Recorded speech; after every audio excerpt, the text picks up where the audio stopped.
हिंदू धर्म के जितने भी मंदिर हैं, उन हर मंदिर पर आपको ध्वज लगा हुआ दिखाई पड़ेगा।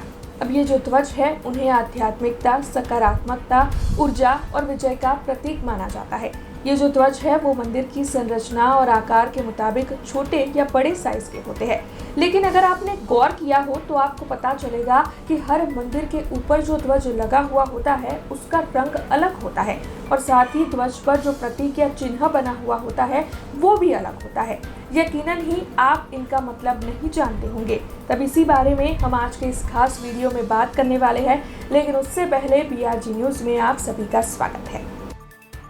असल में मंदिरों के ध्वजों का अलग अलग रंग जो है वो अलग अलग देवताओं को प्रदर्शित करता है और उन पर बने प्रतीक भी उस देवता से संबंधित होते हैं।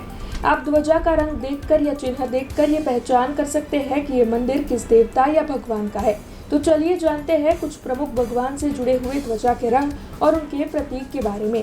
विष्णु भगवान, उनकी ध्वजा का दंड सोने का होता है व ध्वज पीले रंग का होता है। उस पर गरुड़ का चिन्ह अंकित होता है। वहीं शिव जी की ध्वजा का दंड जो है वो चांदी का होता है और ध्वज सफेद रंग का होता है, तो वहीं उस पर वृषभ का चिन्ह अंकित होता है। गणपति बाप्पा के ध्वजा का दंड तांबे का होता है और ध्वज का रंग सफेद होता है और उस पर मूषक का चिन्ह अंकित होता है। सूर्य नारायण भगवान की ध्वजा का दंड सोने का होता है, ध्वज पचरंगी होता है और उस पर व्योम का चिन्ह अंकित होता है। वहीं भगवती देवी की ध्वजा का दंड सर्वधातु का होता है, ध्वज लाल रंग का होता है और उस पर सिंह का चिन्ह अंकित होता है। इसके अलावा चामुंडा की ध्वजा का दंड लोहे का होता है, ध्वज नीले रंग का होता है और उस पर मुंडमाला का चिन्ह अंकित होता है।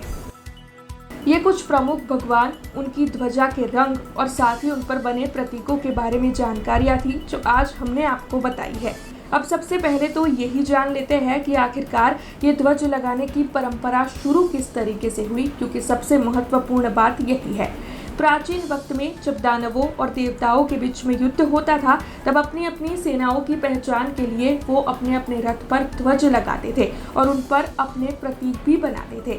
उनके जो ध्वज है वो अलग अलग रंग के होते थे और उन पर बने प्रतीक भी अलग अलग होते थे, जिससे दानवों और देवताओं के रथ की पहचान हो पाती थी, उनकी सेनाओं की पहचान हो पाती थी।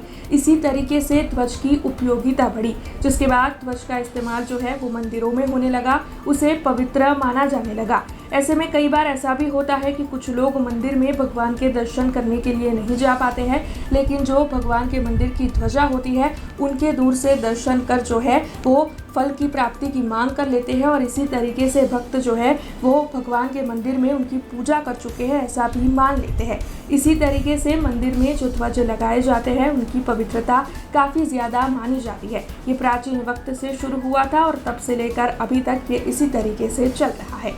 ये कुछ जानकारियाँ थी जो शायद आप नहीं जानते होंगे, लेकिन यकीनन ही अब आप जान गए होंगे। अगली बार जब भी आप मंदिर जाइएगा तो इन बातों का ध्यान जरूर रखिएगा।